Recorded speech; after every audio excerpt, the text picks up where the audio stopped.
Un planeta yermo se transforma en la Tierra que hoy conocemos. Todo empezó hace unos 4.000 millones de años.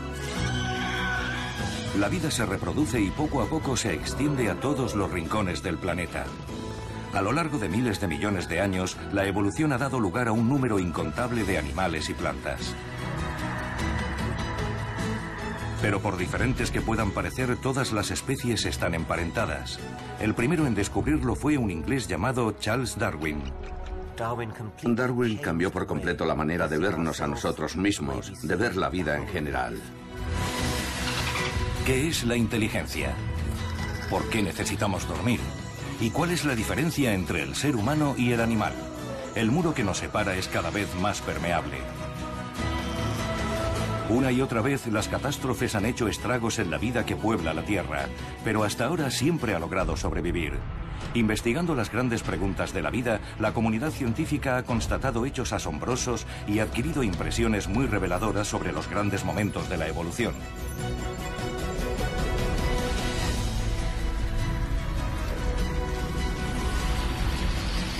Grandes momentos de la evolución.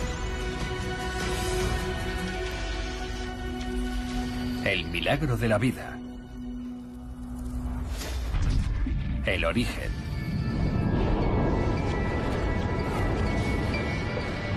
Al principio, el planeta Tierra es un lugar hostil a la vida. Una masa hirviente por dentro y también en la superficie. Todavía no hay agua. Solo cuando las temperaturas han descendido lo suficiente, empiezan las primeras lluvias. Son aguaceros torrenciales que caen durante milenios. Finalmente, un gigantesco océano primigenio inunda la Tierra. Solo sobresalen unas cuantas islas volcánicas. En la superficie, nuestro planeta ha sufrido cambios tremendos. Sin embargo, en las profundidades todo sigue más o menos igual que hace miles de millones de años. Las llamadas fumarolas negras son un respiradero del núcleo. Por ellas afloran minerales y agua hirviendo. La mayoría están demasiado calientes para que prospere la vida. Pero también hay fumarolas blancas a una temperatura agradablemente cálida. Una condición que favorece el contacto entre las moléculas más importantes de la vida. Aminoácidos, azúcar, bases nitrogenadas y grasas, que colisionan, forman compuestos y se descomponen. En una danza interminable, girando sin cesar durante millones de años, producen regularmente ARN, ácido ribonucleico, relacionado con nuestro material genético. En el proceso, las cadenas de moléculas almacenan información. La secuencia de bases coloreadas puede leerse como un texto revelador. Aunque no deja de ser química, no es la vida. Pero esta cadena tiene otra habilidad. Puede duplicarse. La fórmula como base de la vida se conserva y puede multiplicarse, toda una hazaña. Pero a este estado previo todavía le falta un rasgo decisivo, la protección frente al entorno. Con el tiempo también se soluciona este problema. Una envoltura grasa rodea la primera célula. Se llama LUCA y es el último antepasado común universal. El antepasado común de todos los seres vivos que existen y han existido. Todo empezó con una simple célula en el mar. A lo largo de más de 3.000 millones de años ha generado toda la impresionante biodiversidad que nos rodea. Nadie sabe cuántas especies existen, y menos cuántas se han extinguido ya. La comunidad científica ha clasificado en torno a 1.800.000 especies, pero podrían ser 100 millones. Es cierto que la evolución tuvo un lento comienzo, pero no ha dejado de acelerar el ritmo. Si comprimiéramos la historia de la Tierra en un solo año, la aparición de LUCA habría sido a principios de febrero. Hasta el verano no encontraríamos otra cosa que organismos unicelulares pululando por el océano. La explosión de vida no tendría lugar hasta el 20 de noviembre en el llamado período cámbrico. Los linajes del humano y el chimpancé se separan el 29 de diciembre y el Homo sapiens hace su aparición el 31 de diciembre, media hora antes de la medianoche. Somos los últimos en llegar y a pesar de ello hemos cambiado el planeta más que ningún otro ser. ¿Qué ha pasado entonces en los últimos minutos de nuestra propia evolución? Seguramente nadie puede responder mejor a esa pregunta que Jane Goodall. En su revolucionario trabajo con chimpancés ha hecho descubrimientos sin precedentes. Su vida ha girado siempre en torno a los animales. Solo quería vivir rodeada de animales y escribir sobre ellos, nada más. No tenía ninguna intención de ser científica. Naturalista, sí. Eso fue después de leer Tarzán de los monos o El Doctor Dolittle. Así que, lógicamente, no tenía la menor idea de dónde me iba a llevar el estudio. Jane tenía 23 años cuando su sueño se hizo realidad. Se le presentó la oportunidad de estudiar a los chimpancés en sus selvas originarias de Tanzania. Al principio solo encontraba rastros de su presencia. Sus lugares de descanso, por ejemplo. Cada día se internaba en la selva, pero los chimpancés huían en cuanto se percataban de su presencia. Las semanas se convirtieron en meses de adversidad y frustración. Jane se adaptaba rigurosamente al ritmo de los animales. Incluso pasaba la noche cerca de ellos para que se acostumbraran a la presencia de esta bípeda desconocida. Cuando empiezas algo, si es importante, nunca te rindes. Su dedicación dio sus frutos. Los chimpancés terminaron acostumbrándose a su sombra humana y Jane pudo al fin empezar a trabajar en serio. El momento más emocionante fue cuando un grupo de chimpancés, que yo suponía que iban a huir porque me había acercado demasiado, levantaron la vista y siguieron tan tranquilos con su aseo. Fue mágico, al fin confiaban en mí. Descubrió que los chimpancés se parecían a los humanos mucho más de lo que se suponía.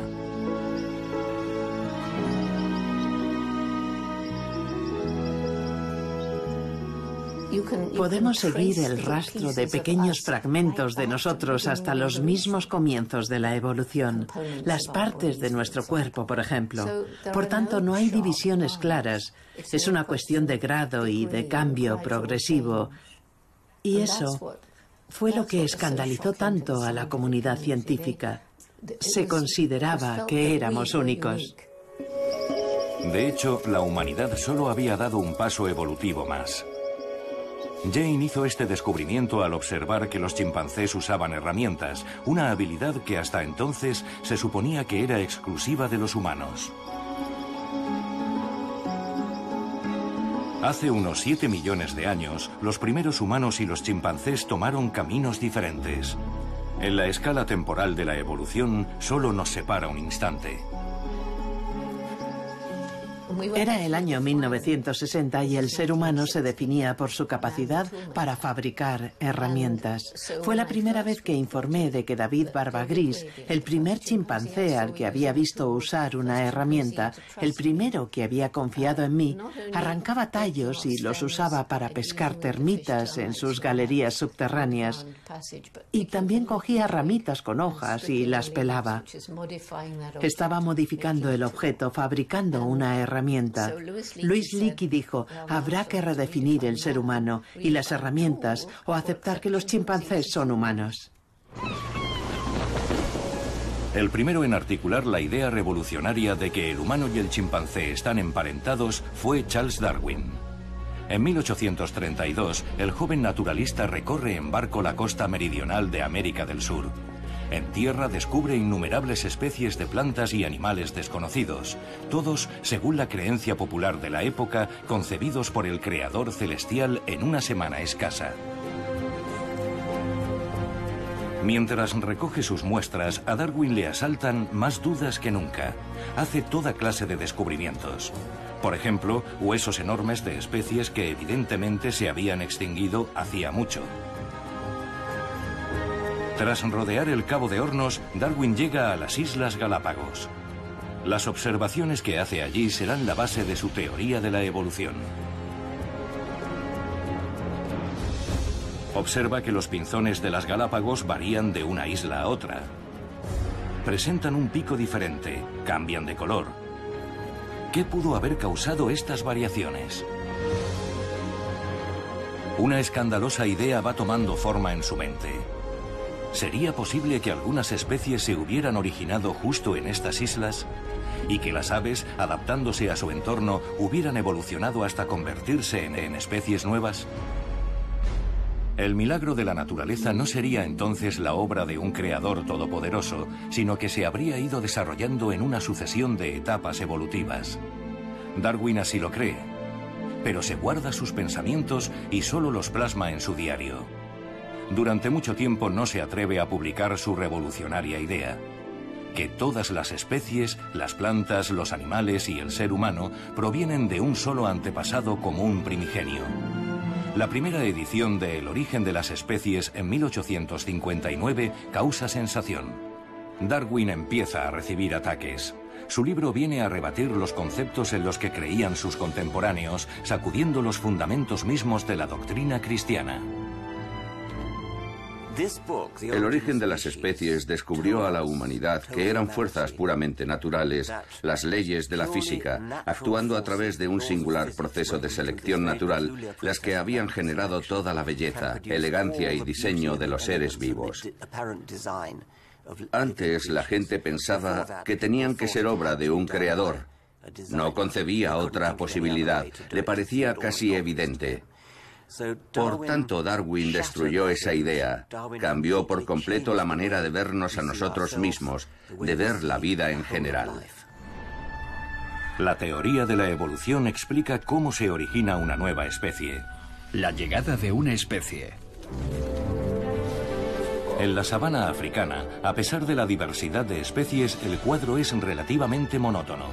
La mayoría de los animales deambulan con la piel o el pelaje del color de la tierra seca, de la que apenas se distinguen. Las cebras, sin embargo, se reconocen de lejos. ¿Qué finalidad tienen sus características rayas negras y blancas? Durante mucho tiempo se pensó que servían para despistar a los depredadores. Pero para un león, una cebra a lo lejos parece gris. El posible agresor que se pretende esquivar es más pequeño y ataca desde el aire. La mosca tsetse es transmisora de enfermedades mortales. Pero sus ojos compuestos no son capaces de procesar el patrón rayado para formar una imagen coherente. Simplemente no pueden ver a sus víctimas. En el llamado cinturón de la tsetse de África, estas moscas andan al acecho desde tiempo inmemorial. Sin embargo, aquí se encontraron con caballos camuflados, las cebras. Fuera del cinturón, sus parientes podían seguir siendo de un solo color, mientras en los límites vivía antiguamente la cuaga, una representación de la solución intermedia con rayas en la parte delantera y un solo color en sus cuartos traseros. ¿Cómo actuó el proceso evolutivo para poner rayas en un animal monocolor? Los antepasados comunes del caballo y la cebra presentaban un dibujo discreto. Con cada apareamiento, los genes se combinaban y algunas crías tenían más rayas y otras menos. Con el tiempo, un dibujo menos marcado resultó ser una desventaja. Las moscas atacaban a los ejemplares identificables y les transmitían enfermedades contagiosas. Los antepasados rayados de la cebra, en cambio, se libraron de la infección y proliferaron. Un ejemplo clásico de selección natural. Todos los caballos del cinturón de la tsetse terminaron siendo rayados. La evolución había dado una nueva especie, la cebra. Las moscas tuvieron que buscarse otras víctimas. Con la evolución en marcha, los seres vivos de todo el planeta fueron adaptándose a las dificultades de su entorno. La vida ha hecho un largo recorrido desde que se formó la primera célula en el mar hace casi 4.000 millones de años. Algunos hábitats parecen especialmente diseñados para producir toda clase de criaturas fantásticas. Los arrecifes de coral están entre los que cuentan con la mayor diversidad de especies. Bucear en ellos es como dar un paseo por una animada ciudad. Abundan las nuevas vistas, aunque a veces hay que mirar más de cerca. Cada coral es una maravilla en miniatura. Están habitados por algas microscópicas que producen oxígeno. La comunidad científica calcula que el número de especies que habitan un arrecife tropical y sus inmediaciones puede llegar al 1.000.000.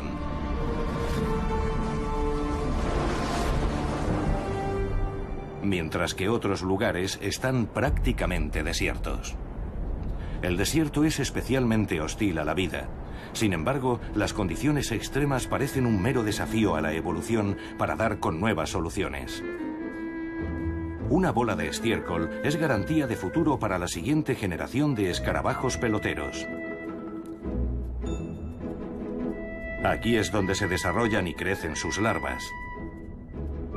La evolución no es solo cuestión de adaptación física, también consiste en modificar y adaptar comportamientos. No parece que este escarabajo tenga aún respuesta ante una eventualidad, pero en millones de años sus descendientes puede que incluso hayan aprendido a solventar un derrame de arena.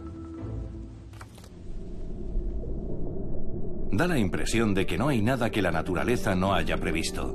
Veamos el pulpo mimético. Es capaz de cambiar de apariencia en un instante para asemejarse a un habitante marino muy venenoso, ya sea la serpiente marina o el pez león.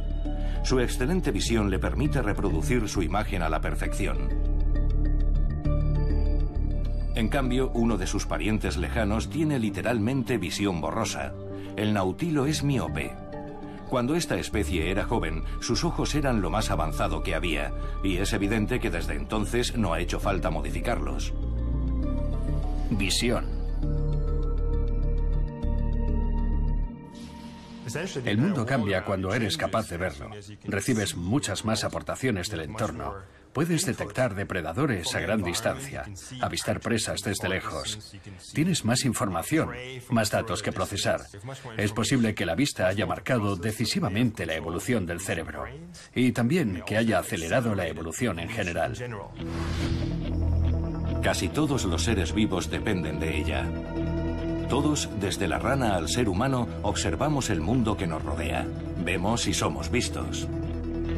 La evolución de la vista es uno de los mayores logros de la naturaleza. Durante millones y millones de años, cada especie ha desarrollado los ojos que necesitaba para sobrevivir. Los camaleones tienen una visión panorámica casi perfecta. Pueden mover cada ojo de manera independiente. Una vez localizada, su presa no tiene escapatoria.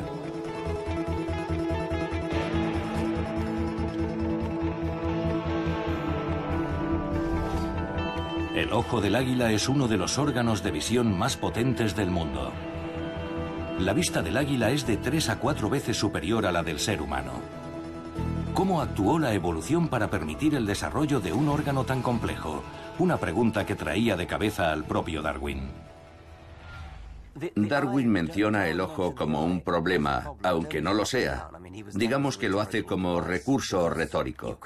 Porque cabe imaginar, y se puede encontrar en todo el reino animal, la serie completa de ojos que representan todas las etapas intermedias de su evolución, desde la ausencia casi total de visión y una simple mancha sensible a la luz, hasta el complejo modelo ocular del ser humano o del pulpo.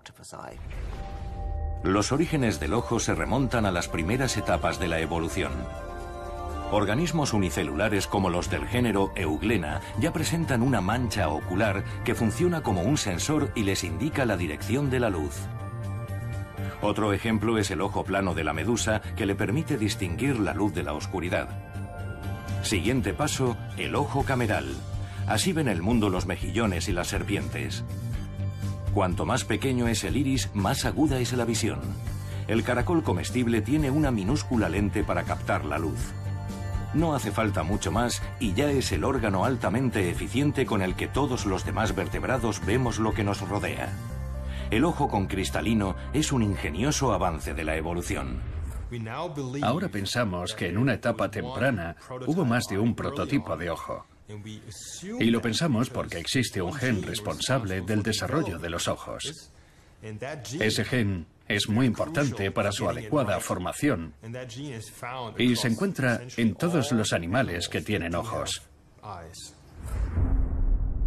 Hasta los trilobites debieron de tenerlo. Fueron de los primeros en ver imágenes. Hace más de 500 millones de años usaban su aguda visión para cazar. Un gusano como este, que solo era capaz de distinguir sombras, no tenía nada que hacer.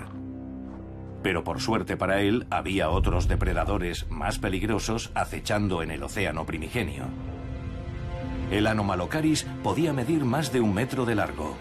Con su excelente visión no tardó en situarse en lo más alto de la cadena alimentaria. Sus ojos eran tan complejos como los de los insectos. Cada uno estaba formado por casi 20.000 células oculares. Pocos fenómenos evolutivos han influido tanto en que unas especies hayan sobrevivido y otras estuvieran condenadas a la extinción. Ocultarse en la oscuridad para protegerse de la ávida mirada de los depredadores es una solución. Pero la evolución presiona sin descanso. Los ojos de los cazadores nocturnos se han vuelto más grandes. Y por si fuera poco, la naturaleza los ha dotado de un reflector que les permite captar la luz baja para potenciar su visión nocturna. Por eso sus ojos destellan con el resplandor de un foco. Durante mucho tiempo, se pensó que con la aparición de los mamíferos había llegado el fin de la tranquilidad nocturna. Los dinosaurios, según la opinión de los expertos, sembraban el terror solo por el día. De noche, aquellos gigantes dormían profundamente. Pero ¿seguirá siendo válida esta opinión, publicada en numerosos libros y artículos, a la luz de los recientes descubrimientos? Trossingen, en Jura de Suabia, es uno de los yacimientos más importantes para el estudio de los orígenes de los dinosaurios. Hace más de un siglo se documentaron aquí los primeros hallazgos de esqueletos. El sur de Alemania es un tesoro de fósiles. En ningún otro sitio han aparecido tantos huesos de plateosáuridos. La apariencia de estos herbívoros ha podido establecerse en gran medida, pero reconstruir su forma de vida no es tan fácil. Y como la investigación ha demostrado, siempre hay lugar para la sorpresa. Hace unos 200 millones de años, mucho antes del primer tiranosaurio Rex, la región que se convertiría en Jura de Suabia estaba habitada por grandes grupos de plateosáuridos en busca de comida. Para cubrir su enorme demanda de calorías comían casi continuamente. Igual que hoy los elefantes, solo podían dormir unas pocas horas. Debía de ser estresante. Pero ¿cómo podemos saber todo eso? Los investigadores extraen información de los huesos fosilizados. En Los Ángeles, Lars Smith se puso a medir cuencas oculares de aves y reptiles para poder extrapolar el tamaño de sus cavidades oculares y la sensibilidad de sus ojos a la luz. Observó que las aves activas bajo la luz solar, como los loros, tienen los ojos más pequeños en proporción al cráneo que las aves nocturnas. Después examinó especies extintas como los pterodáctilos o los dinosaurios y en varios de estos últimos descubrió los rasgos oculares propios de las especies nocturnas. Los resultados fueron una sorpresa. No esperábamos encontrar tantos dinosaurios nocturnos. Dudé de mis resultados, los comprobé una y otra vez y volví a medir cada espécimen. Repetí los análisis. Nunca se puede afirmar con rotundidad, ya que con los animales extintos siempre cabe la incertidumbre. Pero es probable que muchos de estos dinosaurios estuvieran activos por la noche. Uno de los mejores preparados para la caza era el trodón. Tenía unos ojos enormes y de todos los saurios era el que tenía el cerebro más grande en proporción al tamaño del cuerpo. Y es posible que llegaran a usarlo para maquinaciones tácticas. Los científicos creen que los trodón tenían inteligencia suficiente para rodear a sus víctimas y aislar a una cría indefensa. Mucho antes de la era de los dinosaurios, la visión ya había sido un factor decisivo en la configuración del mundo. Un mundo nuevo. El período cámbrico, más de 500 millones antes de nuestra era, fue uno de los momentos decisivos de la evolución. Los fósiles hablan de unas condiciones bastante desagradables. Cazadores y presas habían iniciado una verdadera carrera armamentística. Había una explosión de vida. La evolución daba paso a nuevas especies cada vez más rápido. La opavinia, provista de 5 ojos como mínimo y visión panorámica total. Otros se pusieron armadura como el trilobites con su exoesqueleto. Otros, bordes afilados y púas venenosas, pequeñas pero muy efectivas. El gusano Alucigenia tenía dientes afilados como agujas. A pesar de su extraño aspecto, fue un precursor directo de los gusanos e insectos. El período cámbrico sentó las bases para la aparición de la fauna actual.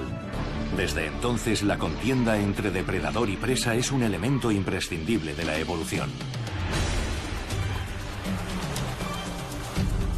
Es un espectáculo impresionante de enfrentamiento y cooperación, como aquí, en el mar. Las sardinas están atrapadas sin remedio.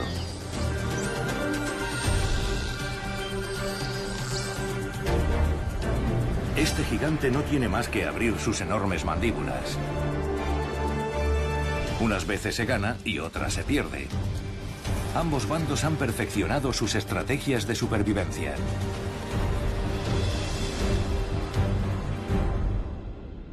Para los que están al final de la cadena alimentaria es sin duda una masacre. Pero dado que sus especies han sobrevivido, algo tienen que haber hecho bien. Respecto al cazador, huelga decirlo. Sin embargo, no siempre es una mera cuestión de luchar para llenar el estómago. La disputa por el hábitat y sus recursos puede llevar a algunas especies a declararse la guerra. Ya viven en un paraíso. Sus higueras son las mejores en muchos kilómetros a la redonda. Y todos aspiran a tomar posesión de ellas. Este grupo vecino de chimpancés ha decidido ir a la guerra.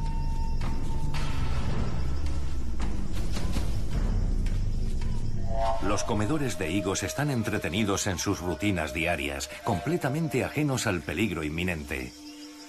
Se envía una patrulla a inspeccionar el terreno. Infiltrarse en territorio hostil requiere avanzar con sigilo.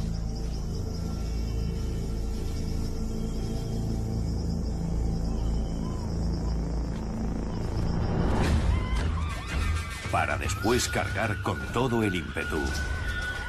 Comienza la batalla. Y nada mejor para intimidar a los adversarios que provocar un desconcertante pandemonio. Todo está pensado para que el número de bajas de los agresores sea el más bajo posible. Algunos tienen suerte y consiguen huir. Otros no. Los agresores consiguen la victoria. Una de las crías de sus adversarios ha caído y está siendo devorada por los ganadores. Una de las raras ocasiones en que los chimpancés comen carne.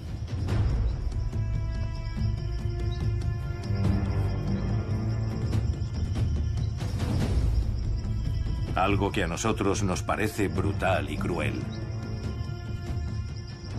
La primera vez que hablé de estas guerras no me creyeron, me atacaron y hasta un reputado científico llegó a decirme que no les diera tanta importancia. ¿Por qué?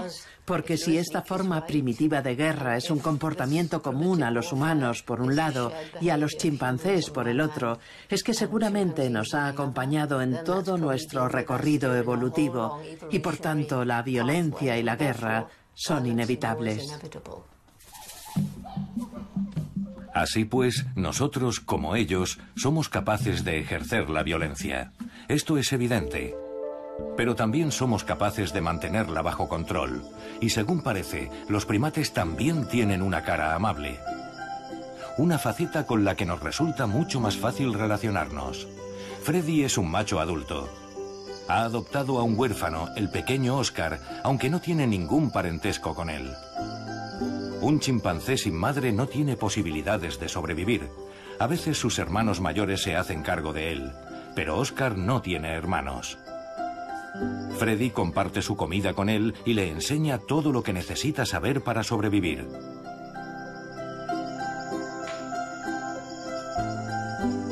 Los investigadores no saben explicar por qué lo hace. Tal vez esté buscando un aliado en las futuras luchas de poder, o quizá solo quiera preservar el grupo. Incluso podría tratarse de un acto totalmente desinteresado. La evolución ha generado violencia y brutalidad, pero también compasión y disposición para ayudar a otros.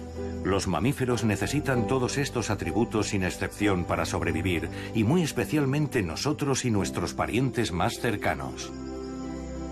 Hace unos 7 millones de años, el ser humano y el chimpancé tomaron caminos separados. Hoy su mundo es radicalmente distinto del nuestro. El ser humano se ha extendido hasta los rincones más alejados del planeta. Ya somos 7.000 millones de individuos. ¿Qué ha permitido triunfar a nuestra especie? En términos de fuerza física, solo estamos en la media. Lo que nos ayuda a prosperar es nuestra capacidad de cooperación.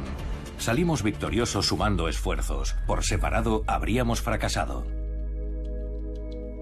En el Instituto Max Planck de Antropología Evolutiva en Leipzig, los investigadores trabajan para determinar qué nos diferencia de los primates antropoides. Han preparado un test para niños.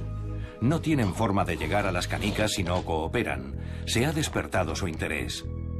El monstruo de las canicas exige ser alimentado.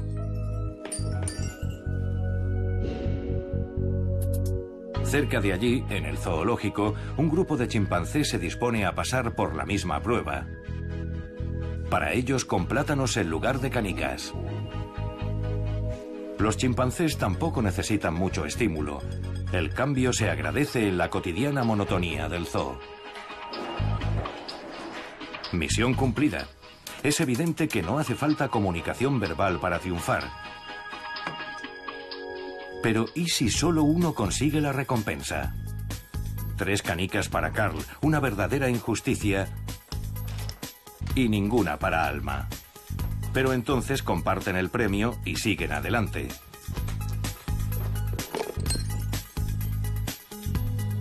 Entre los chimpancés le ha tocado a Frodo quedarse sin recompensa. Si no hay plátano, no hay diversión. Sin una recompensa pierde el interés. Su compañero, actuando por su cuenta, no tarda en fallar. Al final, ambos se quedan con las manos vacías. A diferencia de los niños, los chimpancés normalmente suspenden la cooperación si solo un miembro obtiene beneficios. Este comportamiento social, aunque parezca insignificante, pudo ser decisivo. Mientras el simio no asimiló la lección, el humano acumuló aprendizaje de experiencias como esta y abrió nuevos horizontes para su especie. Tenemos lenguaje, cultura, tecnología. Tenemos la capacidad de comunicarnos. Habilidades como fabricar máquinas, automóviles, ordenadores. Somos radicalmente distintos de las demás especies y radicalmente distintos de como éramos hace 100.000 años, antes de empezar a desarrollar una cultura y una tecnología avanzadas. Ningún otro ser vivo ha desarrollado un medio de comunicación tan complejo como el nuestro. El lenguaje nos permite expresar conceptos y pensamientos complejos, a diferencia de la abeja, el loro o el elefante. Sin embargo, los animales también tienen mucho que decirse entre ellos. Se comunican de maneras muy diversas. Comunicación.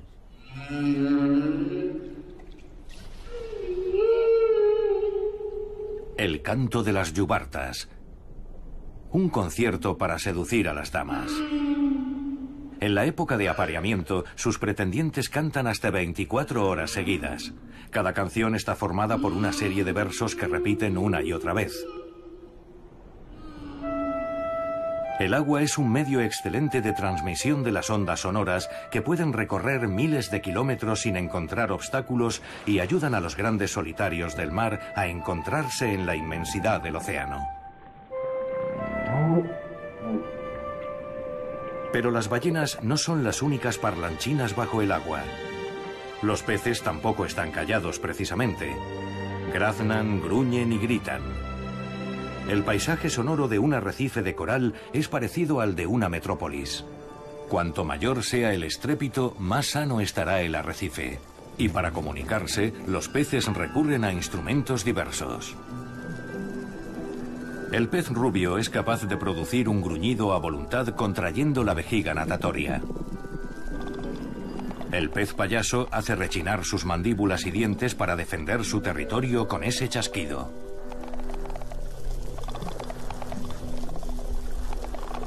Los científicos acaban de empezar a descifrar los complejos patrones acústicos que utilizan los peces. En cambio, las voces de las aves son objeto de una exhaustiva investigación desde hace décadas. En el apareamiento, las aves usan medios visuales y acústicos.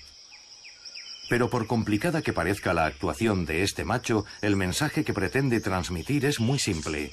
Aparéate conmigo, soy el mejor candidato para ser el padre de tus hijos.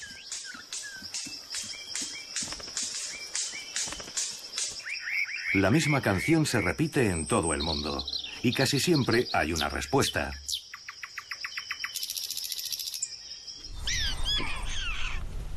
En otros casos, el sistema de señales es más sofisticado. Los perros de las praderas viven en un sistema de pasillos subterráneos que puede llegar a ocupar varios kilómetros cuadrados. Se han convertido en las estrellas de la investigación sobre comunicación. Científicos de la Universidad de Arizona llevan los 4 últimos decenios recopilando datos que les permitan descifrar los mensajes acústicos de esta fascinante especie. Cuidado, coyote. Los animales reaccionan como si fuera el animal de verdad. Prueba número 2. Un tejón, otro depredador habitual de las praderas. Para nuestros oídos ambos reclamos son idénticos. Sin embargo, el análisis informático demuestra que las ondas sonoras del tejón y del coyote se diferencian claramente. Las praderas son territorios de caza para toda clase de enemigos y cada uno requiere una reacción adecuada. Por eso, un variado vocabulario puede ser muy útil. Una mujer con una camiseta naranja. La noticia se transmite como corresponde. Mismo color, distinto género. Eso también se puede transmitir. Ahora una mujer de azul. De nuevo, un sonido concreto. Los perros de las praderas recién nacidos aún no conocen el significado de estos sonidos. Deben aprenderlos con toda su complejidad. El alcance de la comunicación entre ellos fue una sorpresa para los investigadores. Y dado que el estudio de la comunicación entre animales no hace más que ampliarse, hay muchas más observaciones asombrosas aguardándoles.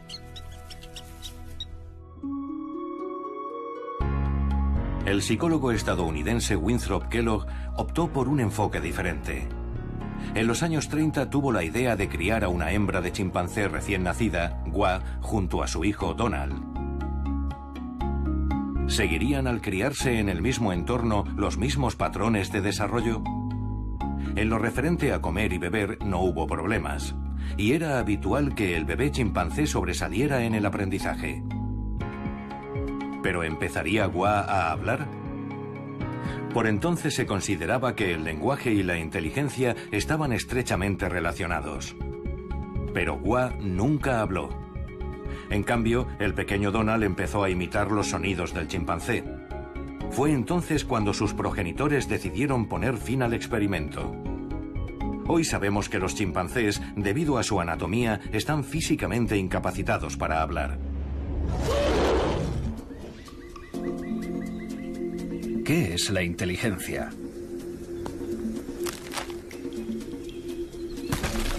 Son sumamente inteligentes, pero de distinta manera.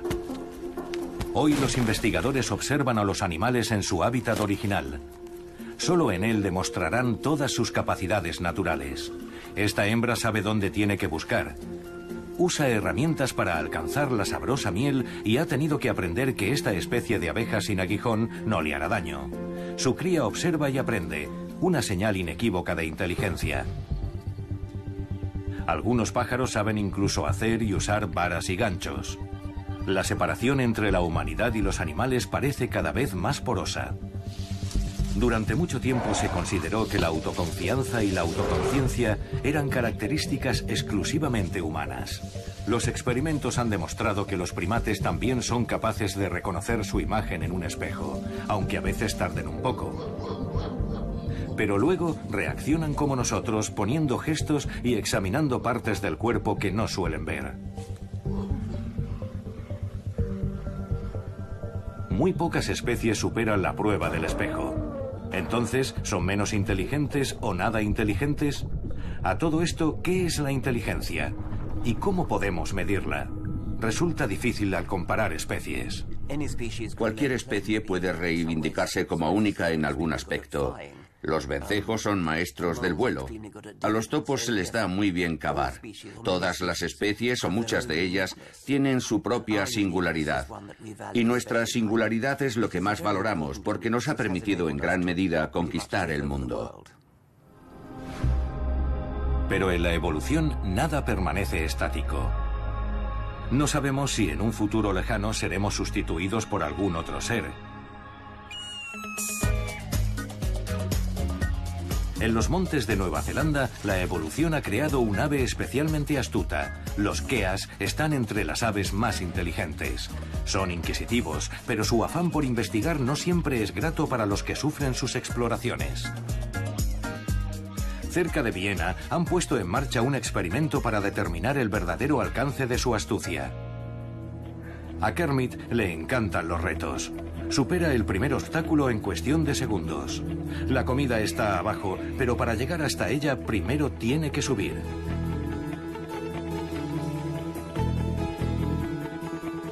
Así está mejor. Se deshace de las barras. Varios obstáculos se interponen en su camino y cada vez debe encontrar una nueva ruta para triunfar.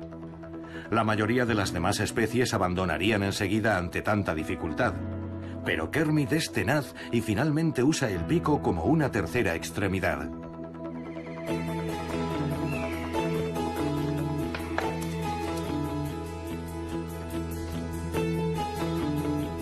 Por tanto, ¿existe un límite para lo que estos pájaros son capaces de conseguir? Probablemente lo hay, pero todavía no hemos llegado a él. La mayor dificultad está en diseñar experimentos y tareas que pongan a prueba capacidades más complejas de su inteligencia y que al mismo tiempo sigan siendo evidentes para que entiendan lo que tienen que hacer y cómo superar la prueba sin recibir ninguna comunicación de nosotros. Las duras condiciones de vida en los montes que habitan han enseñado a los keas que una estrecha interacción social es beneficiosa. Viven en grupos de tamaño variable y aprenden continuamente a través del juego nuevas técnicas de recolección de alimentos, así como estrategias para resolver conflictos.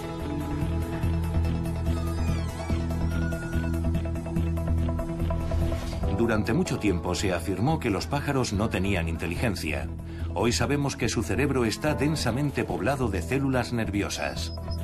Por tanto, distintas líneas de desarrollo pueden llevar perfectamente a resultados parecidos. Si fuera por pura masa cerebral, el cachalote, cuyo cerebro pesa casi 8 kilos, tendría que ser el animal más inteligente.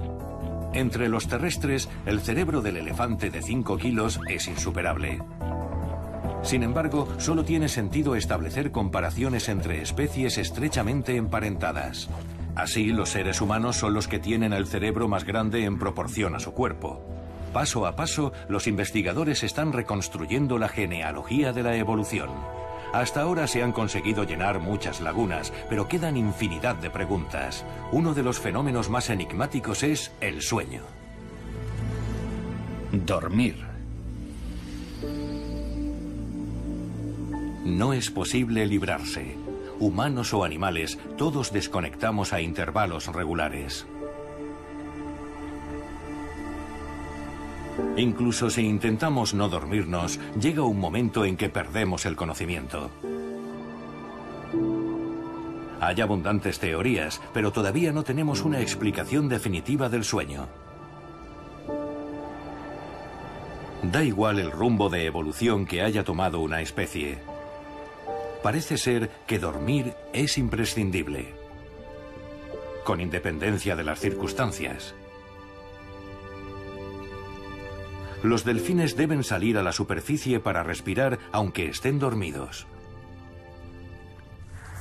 Por eso solo desconecta una mitad de su cerebro, mientras que la otra se mantiene alerta. Pasada una hora se alterna el proceso y es la otra mitad del cerebro la que desconecta. Por tanto, ¿podría la duración del sueño indicar de alguna manera su importancia? Los murciélagos son dormilones empedernidos. Se entregan al sueño 20 horas al día fácilmente, más que la mayoría de los demás mamíferos. Los leones les siguen de cerca. Cuando termina la cacería toca echar una cabezada. Una siesta real que puede llegar a durar 18 horas. Las gacelas, las preferidas de los leones, no pueden permitirse dormir tanto. A las 2 horas escasas vuelven a estar en pie. Así reducen en lo posible el peligro y pueden dedicar más tiempo a comer. Como las plantas aportan menos calorías que la carne, las gacelas tienen que comer más. Así pues, por regla general, los depredadores duermen más que los herbívoros. Pero ¿en qué momento surge la necesidad ineludible de dormir? Es de suponer que en una etapa muy temprana de la historia de la vida, hasta los gusanos de corta vida necesitan dormir, también los caracoles y las abejas. Al principio, es posible que dormir solo sirviera como medio de esparcimiento. Más adelante, la evolución añadiría otras funciones. Soñar, por ejemplo. Durante el sueño, procesamos lo que hemos hecho y hemos visto durante el día, filtrando y almacenando la información por orden de importancia.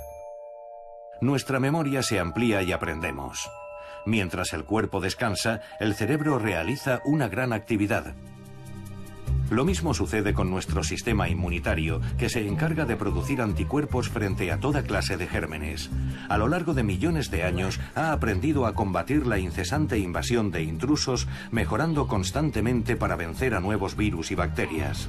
Con todo, algunos virus consiguen derrotar a nuestras células. Se acoplan a la célula, introducen su propio genotipo y se apoderan de ella, incitándola a reproducir millones de nuevos virus. Para entonces, nuestro sistema inmunológico ya ha entrado en modo pánico. Sus fuerzas especiales se apresuran a identificar y destruir las células infectadas. Este feroz combate causa fiebre y debilita nuestro organismo. Aunque parezca irónico, nuestra supervivencia también es imprescindible para los virus. Sin sus anfitriones morirían.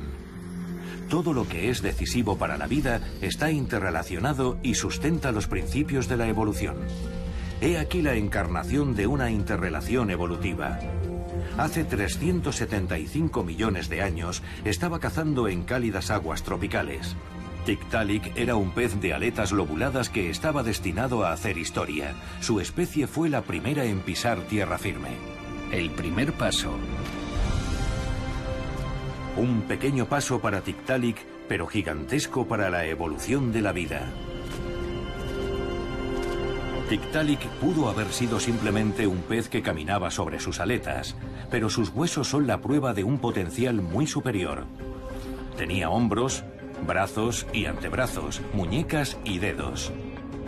Este es el patrón estructural de todos los vertebrados terrestres. La evolución iba a rellenar nuevos moldes corporales con el mismo plan estructural. Y así, ampliando progresivamente nuestras destrezas, la mano humana adquirió su forma definitiva.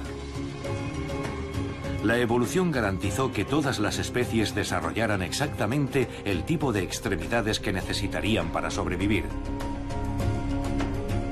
Y vistos los resultados, cuesta creer que pudiera haber existido otra opción.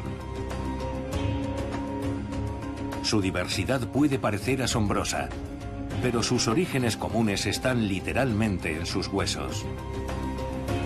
En los adultos, estos comienzos ya son difícilmente reconocibles, pero en los primeros estadios la cosa cambia.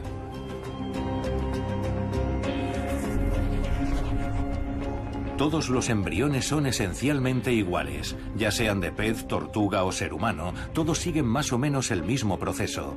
La línea láctea del embrión humano empieza a borrarse enseguida. En semanas, los dedos de manos y pies se vuelven palmeados, aunque no por mucho tiempo. Las membranas irán desapareciendo en el proceso natural. Se formará un revestimiento de pelusa o lanugo que también desaparecerá. Cuanto más desarrollado está el embrión, más visibles son las diferencias. Estudiando embriones y aplicando conocimientos de anatomía comparativa, Darwin pudo demostrar cómo habían sido las grandes transmutaciones de la evolución, del pez a la rana y de ahí al ser humano. Desde luego es muy convincente, pero todavía lo es más la evidencia del ADN, la evidencia molecular. Lo mismo que hizo Darwin con los esqueletos puede hacerse con el ADN. Y como el ADN es texto, son cadenas kilométricas de letras de un alfabeto de 4 letras, se pueden comparar las de un animal o planta con las de otro animal o planta, y así obtener la medida exacta de la diferencia entre ambos. Cuando haces eso, descubres que el patrón de semejanzas encaja en un árbol jerárquico perfecto. Ese rastreo genealógico ha demostrado que Tiktaalik fue el progenitor de todos los vertebrados terrestres. Se cree que su salida a tierra firme no fue voluntaria. Probablemente se le estaban acabando las posibilidades de sobrevivir en un medio acuático plagado de tiburones. En tierra firme estaría a salvo de momento. Tiktaalik salió a un mundo nuevo. Los continentes aún estaban vacíos de competidores, aunque la evolución no tardaría en cambiar esa tranquilidad. Un simple paso evolutivo más dio lugar a la historia de la vida tal y como la conocemos. Pasarían casi 150 millones de años para que aparecieran los dinosaurios. La evolución creó al picozapato y a la mofeta, al elefante y al gorila. Desde entonces, nuestro planeta no ha dejado de cambiar. Solo hay una cosa que parece imposible para la evolución: detenerse.